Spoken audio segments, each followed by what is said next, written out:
Buonasera a tutti e ben ritrovati al Cesare's Corner. Io come al solito saluto i miei nonni Bruno, Gabriella, zia Vallì, Teresina e Scandierre. Ecco, vi accorgerete subito del nuovo croma che abbiamo scelto, quindi non più all'interno di una sede storica. Prima eravamo all'interno di Palazzo Te, poi all'interno di Palazzo Vecchio, ora siamo dentro al Pirelli Hangar Bicocca, nello specifico siamo nella sala, quella permanente, che è la sala dove si trovano i Palazzi Celesti di Anselm Kiefer, che è una delle mie opere preferite in assoluto. La foto un po' dal sotto in su, quindi si vedono no, quella grande tela su un lato e poi quelle prime tre torri che emergono. È finalmente uno spazio più consono agli argomenti che tratto io, anche se oggi io ho due argomenti di cui uno forse sarebbe stato più adatto a uno sfondo come Palazzo Vecchio che c'era prima o altri. Nello specifico di che vi parlo oggi? Allora, di una mostra, la mostra di Georges Delatour a Milano, che si è conclusa da poco, se non sbaglio a fine settembre. È una delle mostre che avevo visto quando ero stato a Milano, c'ero anche ieri, però io torno ogni 2 o 3 settimane. Avevo fatto un tour di 5-6 mostre che devo ancora smaltire, infatti ora c'è questa, non sono riuscito a inserirla prima, quindi vi parlo di una mostra già conclusa, non vi posso dire andate a visitarla, vi posso dire però andate a prendere il testo, il catalogo, che non ho qua, io ho consultato, l'ho già ordinato. Ecco, un testo interessante ma la mostra ancora di più, quindi se siete in grado magari di trovare delle foto, dei video, io ne ho fatto preparare uno molto pieno, ci sono più di 70 elementi tra foto e video, quindi sarà un qualcosa di 3, 4, anche 5 minutini. Ecco, una mostra sorprendente, anzi non sorprendente perché sennò sembra che io mi sia fatto sorprendere dalla mostra, no.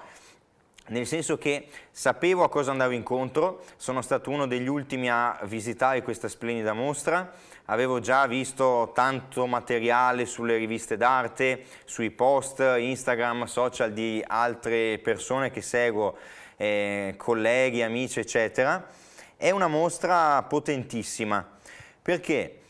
Non solo per la figura Delatour, quindi una delle prime mostre che si fa in Italia di Delatour personali di questo livello, di questo regime proprio, ma soprattutto per la ricerca che è stata condotta e per le scelte di confronto che sono state effettuate. È una mostra a Palazzo Reale, a Milano. Perché vi dico subito il luogo? Perché il luogo ci ha abituati da sempre, io solo al corner ne avrò parlato almeno 10 volte. Tutte le mostre che fanno a Palazzo Reale le vedo tutte, ecco.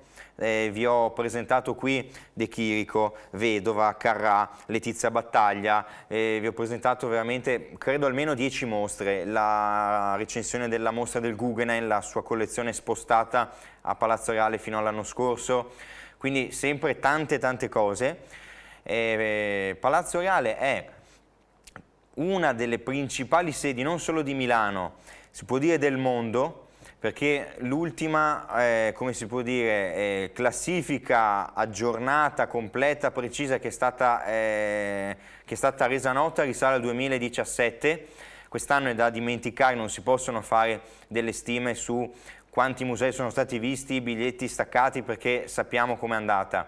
Però nel 2017 era sotto rispetto a quello che è diventato negli ultimi 3 anni Palazzo Reale, era il 76esimo museo del mondo per numero di visitatori annui. In Italia, se non sbaglio, era il quinto. Si parla di oltre 1 milione di visitatori l'anno, quindi la sede è una delle più importanti che ci sia. Non solo, è una mostra, è una sede che è in grado addirittura di mettere in scena 5 mostre insieme e tutte e 5 di altissimo livello. L'anno scorso, proprio un anno circa fa, c'era che cosa? Insieme, io mi ricordo, vi ho presentato la mostra di Vedova, la mostra di Letizia Battaglia, la mostra di De Chirico, la mostra della Guggenheim e una mostra sui gioielli, tutte e 5 insieme a Palazzo Reale, quindi veramente un luogo incredibile. Il punto qual è?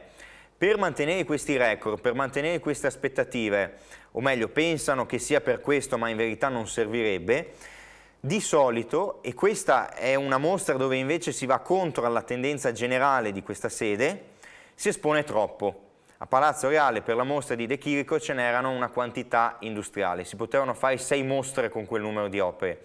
Mostra di Carrà, mi ricordo di 2 anni fa, è stata veramente pesantissima perché c'erano 250 opere, quindi dei numeri astrofisici per una mostra. Ecco, è la tendenza che hanno loro. Basterebbe veramente un quarto, un quinto delle opere e comunque la mostra sarebbe di altissimo livello espositivo, ma loro tendono a esaltare esagerando i numeri. Questa mostra invece di Delatour, quante opere ha? 15. 15 opere di Delatour. Altre sono attribuzioni non confermate, confronti con altri artisti, studi preparatori di varie cose, c'è una piccola stanza con dei bozzetti, dei disegni quasi più interessanti lì che non in alcune tele. Ecco, ci sono veramente, è una mostra creata con poco, si fa per dire, con poche opere, ma forse è stata questa la forza, un po' come è stata quella di Antonello da Messina, sempre 7-8 mesi fa, che era stato un successo di pubblico, di critica e tutto quanto, perché quel tipo di spazio ha bisogno di un po' più aria, un po' più respiro, per creare un andamento più proprio calmo, disteso, e questa è stata una mostra eccezionale anche per il tipo di allestimento, quindi vado subito lì, magari metterò in sovrapposizione un po' di foto, un allestimento che ha fatto? In pratica io ho apprezzato molto, non tanto le solite cose, quindi scegliere la parete di fondo rossa, la parete di fondo grigio, che sono 2 colori abbastanza, diciamo, in uso, soprattutto il rosso per le mostre non di arte contemporanea, il fondo rosso per Antonello da Messina, per una mostra su Raffaello, su questi artisti rende molto bene, perché poi si mette la cornice barocca, quindi questa pacca di oro, e quindi rende bene. Ma più che altro per una scelta dell'allestimento, soprattutto dell'esposizione di alcune opere, che mi è piaciuta molto, perché hanno dato un'importanza all'ipertesto tale da arrivare quasi ad essere sullo stesso piano del documento nel senso dell'opera vera e propria. Che intendo dire? Che fonti, citazioni, documenti e soprattutto frasi, testimonianze dei vari critici da Longhi, Hermann Voss e altri, c'erano questi testi che non erano solo delle citazioni in entrata per dire mettiamoci lì una scritta che è sempre bella, no. La scritta aveva lo stesso peso e condivideva lo stesso spazio dell'opera esposta. Quindi c'erano proprio delle sequenze, quindi magari ora vi mostro un paio di foto, di opere esposte che erano su un muro e sul muro di fianco si trovavano delle schede tecniche, delle didascalie, dei contributi critici che erano proprio allineati con lo stesso peso, lo stesso impatto visivo di un'opera, quindi la stessa massa proprio. Questo ci indica come nel caso di un artista di cui si conosce veramente poco e niente, abbiamo una biografia lacunosa, ecco, è molto utile in questo caso aiutare l'opera con un testo che va ad ampliare quel poco che c'è rimasto. Per andare invece ora non più all'allestimento, che per il resto era molto semplice, era molto classico, luce abbastanza soffusa, bassa, con questa moquette scura che lasciava tutto il resto un po' in penombra, poi è stato illuminato nei limiti del possibile, perché chiaramente sono sono opere che sono giocate come temi sul lume di candela, quindi già l'opera sfrutta proprio una luce bassa, un contrasto chiaro-scurale molto forte e acceso. Ecco che alcune zone dell'opera sono già di per sé molto in ombra. Quando il faretto va ad intensificare questo effetto, quindi brucia quasi un po' troppo l'immagine che è già luminosa e scurisce ulteriormente i bordi, ecco che l'opera, quando si fanno le foto, sembra proprio bruciata, sovraesposta. Tolto questo, che non è più un limite dell'illuminazione ma un limite del dipinto stesso, che difficilissimo da illuminare.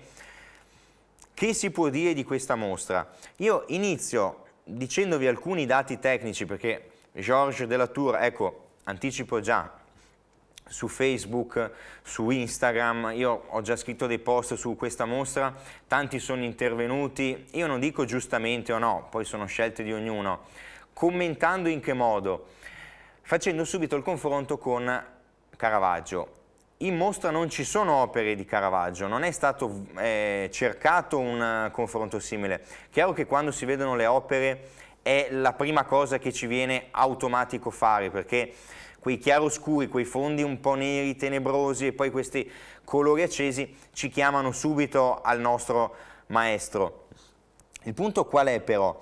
Che è un confronto che non è stato fatto in mostra, è stato fatto da casa, da gente che ha commentato su Instagram, Facebook, eccetera, dicendo Caravaggio è 1000 volte più bravo, questo è una brutta copia, eccetera, eccetera, eccetera. Anche su molti articoli ho letto questo, che è un commento né giusto né sbagliato, è un commento insensato. Perché? Perché allora io, semplicemente citando alcune frasi che ha detto il maggiore esperto, non solo il maggiore esperto, colui che ha scoperto Caravaggio, ossia Roberto Longhi, e colui che ha scoperto anche Georges de Latour, che è sempre Longhi, quindi l'unica figura che veramente sia autorevole e la cui opinione sia proprio incontrovertibile è lui. Lui non si è pronunciato a sfavore di Georges de Latour per dire Caravaggio è 1000 volte meglio. Lui stesso ha detto sono cose completamente diverse, anzi de Latour è forse ancora più mistico, ancora più esoterico, gioca con una luce mai diretta ma sempre filtrata. Da cosa? Magari da un corpo, uno specchio che riflette questa luce, quindi un'illuminazione di rimbalzo sullo sfondo. Quindi c'è un metodo di approccio anche molto meno crudo, molto meno violento, meno a volte anche sensuale e carnoso di quello di Caravaggio, che ci porta a dire che le due cose sono semplicemente diverse. Quindi ecco, io vi invito a non lasciarvi influenzare da commenti a sproposito che sono stati fatti sui social, già sui post che ho scritto di questa mostra, ma guardate entrambe le cose, poi sceglierete voi, mi piace, non mi piace, non mi interessa questo, è un giudizio di gusto punto e come tale deve restare, ma guardate le differenze più che le affinità, perché ce ne sono veramente tante. Ecco, per dirvi alcuni dati, Caravaggio muore nel 1610, la prima opera attribuita, nel senso che ci sono delle fonti certe, del lavoro di Georges de Latour è del 1620, quindi si parla già di 10 anni. Che si può dire? Georges de Latour è nato nel 1593 in Lorena, in una piccola cittadina della Lorena. Non si è praticamente mai mosso da lì, se non tra il 30 e il 40 per andare dove? Alla corte parigina, quindi ha fatto i suoi spostamenti, ma che sono veramente molto limitati. E allora, chiunque, un buon critico si chiede, ma il confronto che posso fare tra lui e Caravaggio è un confronto che è dato da cosa? Da una frequentazione personale dei due artisti? No, impossibile, perché uno era troppo piccolo, uno aveva 17 anni, non si era mai mosso da là, e l'altro è morto prima, quindi zero. Da una frequentazione di un tipo, magari opere di Caravaggio in collezioni in Lorena sono state viste direttamente da de Latour? No, perché non sono state appurati nessuna visione dal vivo di queste opere da parte del francese. Che altro dire allora?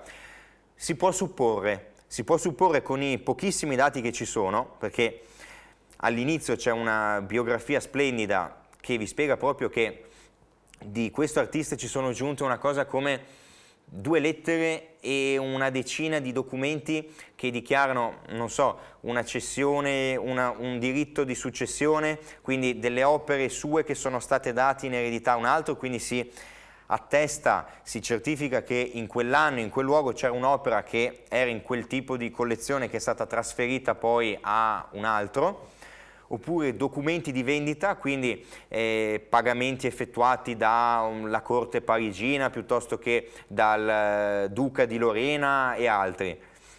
Ma come ha fatto questo artista a dipingere a distanza di 15-20 anni dei dipinti così simili, non solo per la luce e per gli effetti, ma per i soggetti? Quindi il fatto di dipingere un'opera come i Bari, voi prendete quella di Latour e Caravaggio, hanno delle affinità incredibili e anche però tante differenze tecniche. Come hanno fatto però a fare entrambi la zingara, entrambi la Madonna isolata, entrambi alcuni soggetti molto strani?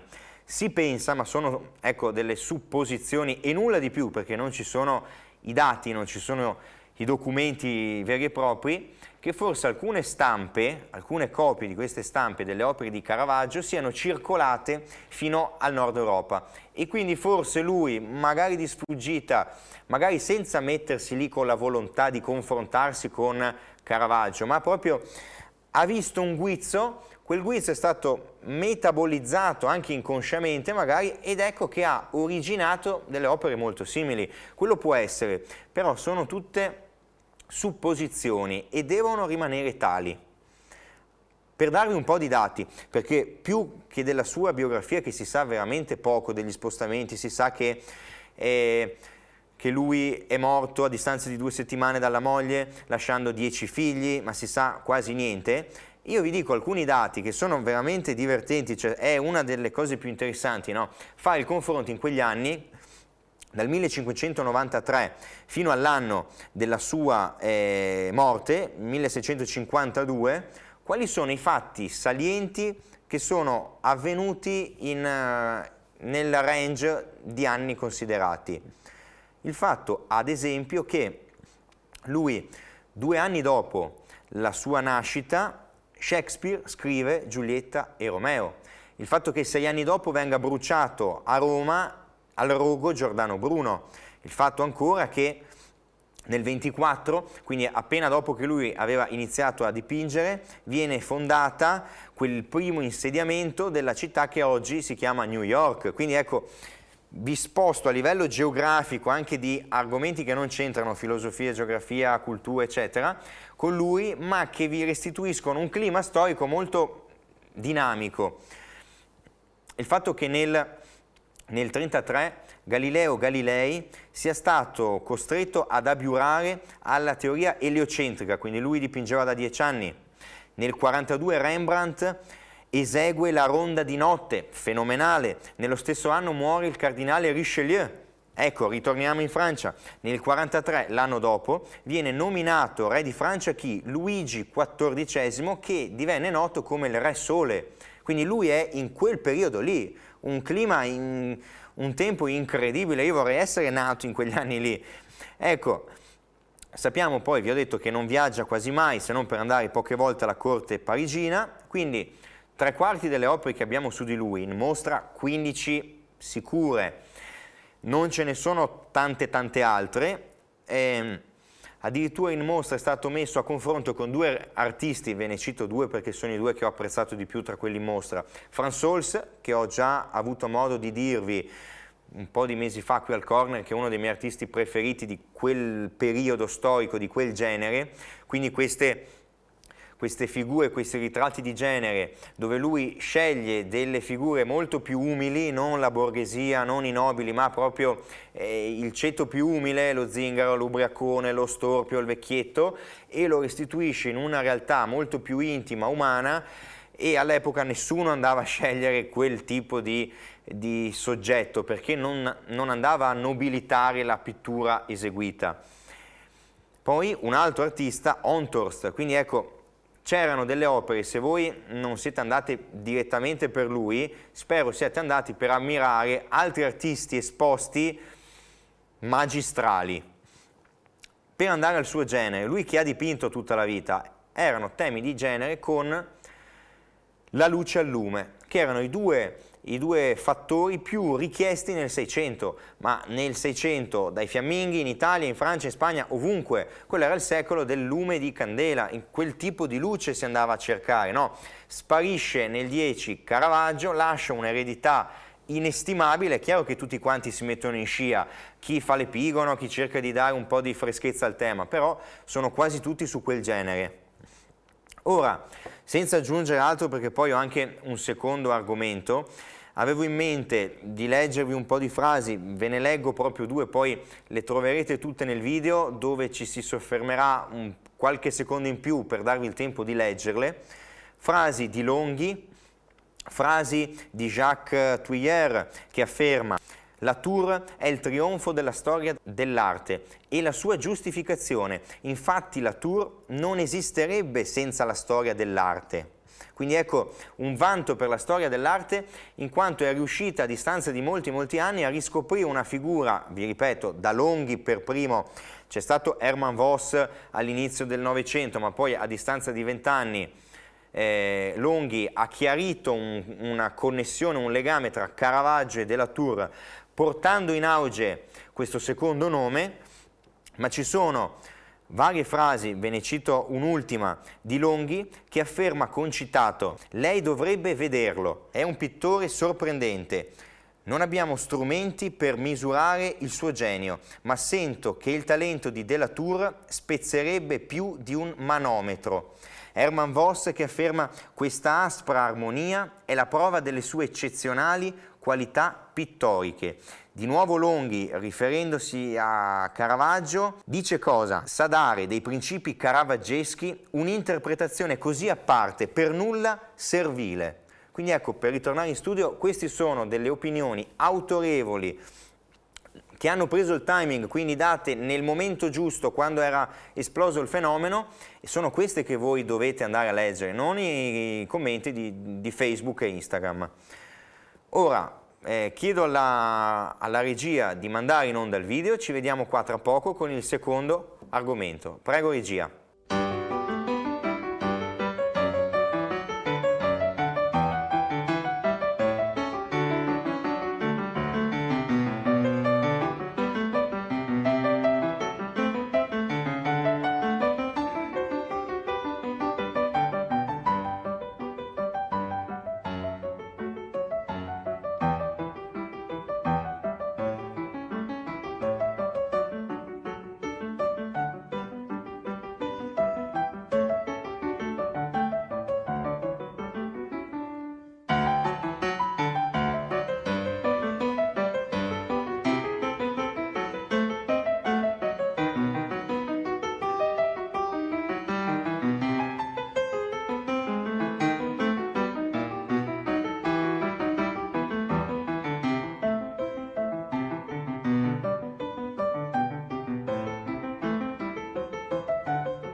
Rieccoci in studio. Allora, avete visto una sequenza di opere strepitosa, da brividi veramente. Mi dispiace, ecco, avervela presentata quando è già finito tutto. Vi ripeto per l'ultima volta, cercate il catalogo perché è veramente realizzato bene. Io l'ho ordinato, ce l'avrò tra poco. E vi invito, prendetelo o almeno visionatelo perché è una bomba. Per andare al secondo argomento. Secondo argomento è uno studio visit recentissimo della settimana scorsa che io ho fatto per andare a trovare un artista, Francesco Caliendo, che seguo, anzi le cui opere io seguo da diverso tempo, nel senso che il referente principale per quanto riguarda il contatto con il maestro, il mercato e soprattutto le fiere è Vincenzo Matteis. Questa figura è colui, è l'intermediario lo è stato tra me e il maestro per un annetto circa che ci scambiamo messaggi, mi invia opere, invio giudizi, commenti, ecco, quindi è già da un anno che io mi vedo arrivare sul cellulare notifiche, mail, foto di queste opere. Finalmente sono riuscito ad andare in studio a vedere dal vivo le opere di un maestro che, devo ammettere, già in foto mi aveva preso, perché lui si sintonizza su una sequenza che la sento molto mia, cioè io trovo un'empatia, riesco proprio ad allinearmi con un tipo di pittura, cioè laddove si cerchi il figurativo, vale anche per l'informale, vale per certo astratto, ma soprattutto per quel tipo di figurativo, io sono per quella linea più drammatica, più cruda, più scabrosa, più sofferta, da figure che sono state incattivite dalla vita stessa, ecco. A me tutte quei dipinti di figure infiocchettati, distesi, troppo da mondo delle favole, mi stancano in fretta. Seguo artisti che dipingono anche questo. Alcuni di questi li apprezzo molto, ci lavoro, ci collaboro, ma quando devo scegliere io cerco quello. Cerco la linea dell'artista che ha sofferto e che esprime questa sua sofferenza nella sua opera, ma come? Con quella stessa crudezza data dalla sincerità e dalla verità della sua pittura, perché ci sono tanti artisti che dipingono cose drammatiche senza averle vissute, senza averle viste, senza sentirle. E poi lo avverto quando tutto questo è un trasporto finto. Quando il trasporto è autentico lo si vede subito, nell'informale, nell'astratto, in ogni genere artistico. Nell'opera di Francesco Caliendo io ho avvertito subito questa sua tensione emotiva che lo porta ad inserirsi in una linea, per carità, dove oggi tanti artisti preferiscono non sbattere la testa perché è un sentiero ancora impervio, è un sentiero che per carità è stato affrontato da degli apripista enormi, da Francis Bacon a Egon Schiele, a Kokoschka, vi posso fare un elenco di nomi, a Lucien Freud, quindi tutti artisti che hanno questa pittura proprio cruda. Lui, non vi sto dicendo che lui dipinge come Francis Bacon o che lui è uguale a Egon Schiele, ovviamente. Vi parlo di un genere pittorico che sente la figura in quel modo, quindi va a consumarla, va a stritolarla proprio. Come rende ogni cosa? Questo è un artista, intanto non vi dico l'età, vi dico che ecco, è presente in diversi testi, diverse monografie, sono usciti articoli su diverse riviste, da Expo Art, eccetera. Io sono stato contattato, anzi ho il piacere, io ho detto più che volentieri scriverei del tuo lavoro, quindi vi posso già dire, prima di andare oltre, ci sarà una mostra a Villa Caldogno a Vicenza che è una villa palladiana, non è una villa palladiana, è la migliore villa palladiana di Vicenza, all'interno del quale sia possibile allestire mostre d'arte. Ce ne sono poche, questa è la migliore, è un luogo stratosferico. Sono stato proprio pochi giorni fa per un primo sopralluogo per rendermi conto degli spazi, di come la pittura di Caliendo si possa armonizzare o vada in contrasto con la sede, che è tutta affrescata, c'è questo seminterrato incredibile con gli scavi classici.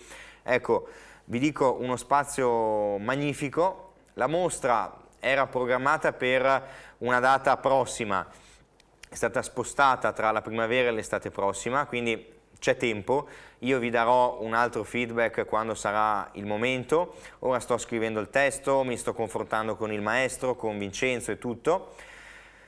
Non vi voglio, non voglio star qui a mostrarvi 20 opere, a spiegarle tutte come se fosse una lezione, perché mi giocherei dei jolly che voglio giocarmi in mostra, prima cosa, e secondo non vi restituirei la crudezza di questo tipo di pittura, quindi preferisco parlare in astratto senza l'opera e poi vi mostro 50 opere di fila e così vedete nella carrellata l'effetto che cresce in voi. Che altro dire della sua pittura? Allora, Francesco è un artista che ha un'età che non dimostra perché? Perché lui dimostra, allora, intanto di essere al passo coi tempi con la scelta di soggetti figli del suo tempo. Lui mi ha subito detto, guarda, io dipingo i soggetti del presente, quindi spesso lui va a recuperare opere vecchie che non sente più perché quel periodo è trascorso, non si può rivivere, non lo sente più contemporaneo. Lui torna sul dipinto e che fa? In alcuni casi lo distrugge, lo fa a pezzi, quindi già si nota una sana, non per l'opera, una sana incontentabilità, cioè il fatto di dire non mi basta aver dipinto questo, voglio il di più, e questo è ciò che ti fa fare quello scatto in avanti quando si opera. Seconda cosa è il fatto che lui sceglie dei soggetti che io vi dico, se prendete 3/4 degli artisti street troverete dei soggetti veramente simili. Ce n'è uno che vi mostrerò, che sto vedendo se mettere tra le prime pagine del testo. È l'opera di una specie di vigile, di poliziotto con il casco che sta proprio sputando del colore della materia. Ecco, in quel gesto si vede un rifiuto, un'incontenibilità di ciò che sia dentro fortissima.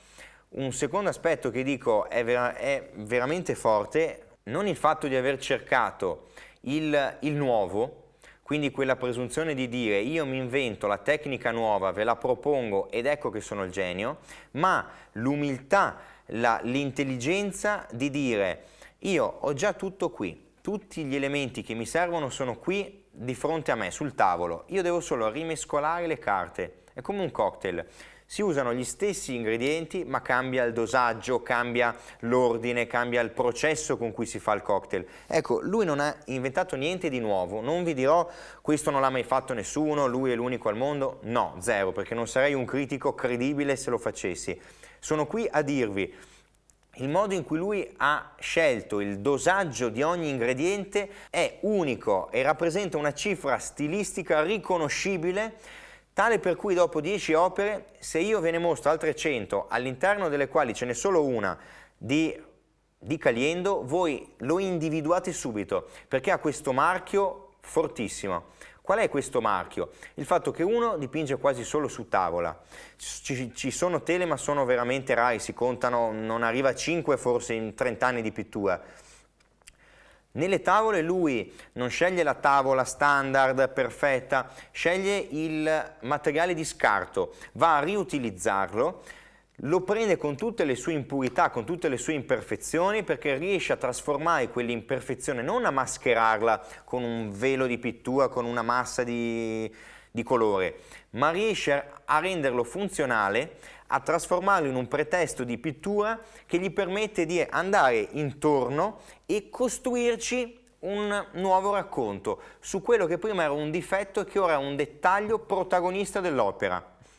Altra cosa fortissima è questa, prego regia, ed è un'opera che è emblematica perché vi dimostra subito cosa? Il suo tipo di lavoro, quindi il suo fare pittura. Che c'è nell'opera? C'è una sigaretta spenta. La sigaretta spenta vi lascia uno strato di cenere che è proprio quella cenere che crea un impasto cromatico che a lui poi serve per andare a miscelarlo con il pigmento, trasformarlo in una sorta di struttura con un'ossatura molto più densa che dal vivo rende molto meglio che in foto, quindi per quanto io vi mostri dei dettagli, voi non vi rendete conto se non doveste venire in mostra. Ecco, vi invito, venite in mostra quando ci sarà, io ve lo ripresenterò più volte questo remind dell'opening. Lui mescola sabbia, anzi questa cenere che dà un effetto di sabbia, un effetto più materico, ma la bravura dove sta? Ed è qua il dato, secondo me, migliore di tutto il suo lavoro. L'equilibrio. L'equilibrio nell'utilizzo di questa materia densa, pastosa. Perché? Perché questa è una cosa che io noto nella stragrande maggioranza degli artisti che abusano e sfruttano la materia. Perché? La materia porta in dote una sensazione, una tendenza all'horror vacui che poi vedo in quasi ogni artista. In che senso? Che si tende proprio a diventare schiavi di quella stessa materia perché affascina, perché strega lo sguardo, perché vi incanta e quindi voi, gli spettatori, ma ancora di più chi fa l'opera, chi la esegue, si lascia stregare da cosa? Da questo tocco di colore, da questa sabbiolina, da questa materia, il pigmento grosso, il dito che sembra che sprofondi dentro. Quindi ecco, questa matericità così esplicita, così visibile, da un lato è una forza, perché strega lo sguardo, cattura, focalizza il dettaglio, eccetera. In un altro caso schiavizza, perché rende proprio l'artista succube, non riesce a togliersi di dosso questo fascino, questa fascinazione per la materia e che fa? Ne mette sempre di più, sempre di più, sempre di più. L'opera si riempie, diventa una muraglia di colore, spatolate, gocciolature, terra e sabbia. Ecco, tanti artisti dopo un po' diventano schiavi della materia. Questo artista invece, Caliendo, ha la sensibilità, anche la maturità, quindi forse ecco, la sua età si nota da questo, dalla maturità che gli consente di non abusarne mai. Riesce a oscillare in questo sottile strato di equilibrio finissimo in cui la materia non prevarica mai e quindi riesce a mantenere i contenuti, il cambio di tecnica, queste masse cromatiche. Ci sono delle strutture che tornano spesso, ad esempio una sorta di riquadro che occupa in cornice, diciamo sono due bande monocrome che incorniciano 2 lati su 4, che sembra una sorta di profilo di finestra.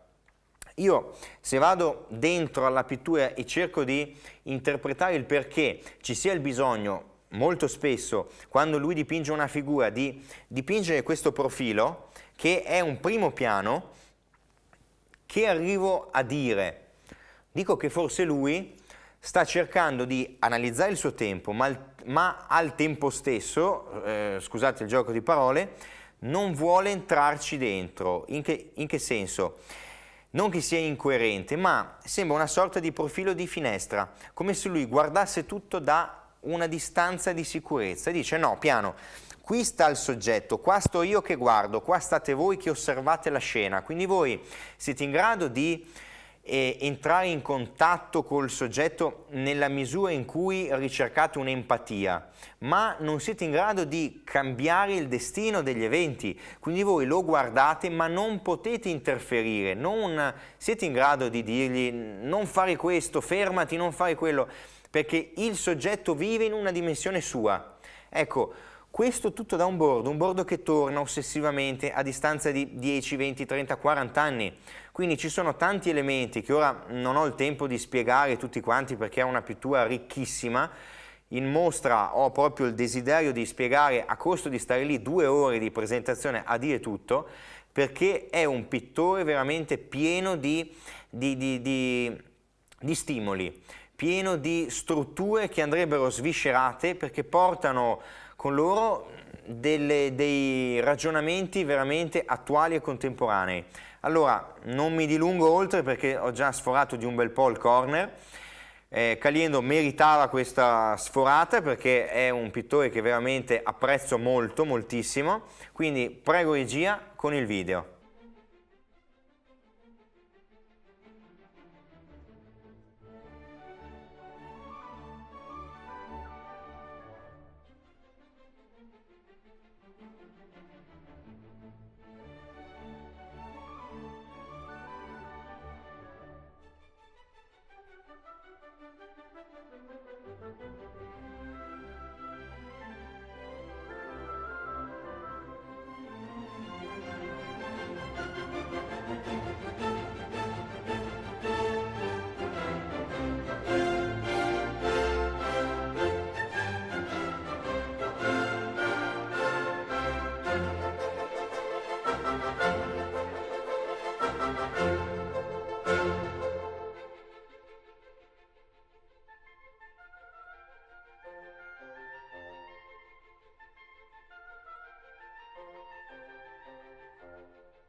Rieccoci in studio. Allora, siamo arrivati alla fine, ho sforato di un bel po', questo sarà un corner abbastanza lungo, divertente credo, ha avuto un inizio bomba con una mostra di un certo tipo, un finale con un artista che vi ripeto, in cui io credo molto, di tutt'altro tipo, cioè molto diverso chiaramente.